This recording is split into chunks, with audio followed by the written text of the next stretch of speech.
কয়েক ঘন্টা রুদ্ধশ্বাস অবস্থার পর শাহজালাল আন্তর্জাতিক বিমানবন্দরে বিমান বাংলাদেশ এয়ারলাইন্সের রোম ফেরত ফ্লাইটে বোমাতঙ্কের অবসান হয়েছে। কর্তৃপক্ষ জানিয়েছে, যাত্রীরা সবাই নিরাপদে বিমানবন্দরে ছেড়েছেন।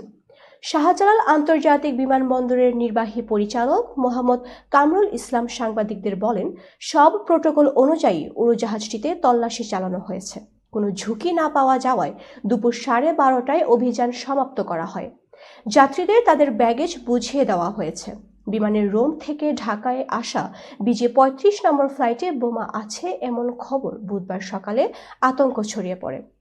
বিমানবন্দরের নির্বাহী পরিচালক মোহাম্মদ কামরুল ইসলাম জানান, ভোরের দিকে বিমানবন্দরের কন্ট্রোল রুমে একটি বার্তা আসে। এই বার্তায় বলা হয়, রোম থেকে আসা বাংলাদেশ বিমানের ফ্লাইটে বিজে 356 এ বোমা রাখা আছে।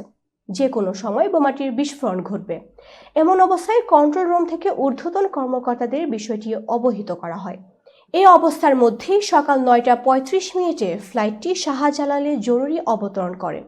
ফ্লাইটটি জরুরি অবতরণের পরপরই কামরুল ইসলামের নেতৃত্বে বিমান বাহিনীর একটি দল, কুইক রেসপন্স ফোর্স সহ অন্যান্য আইনশৃঙ্খলা রক্ষাকারী বাহিনীর সদস্যরা ব্যাপকভাবে প্রস্তুতি নেন।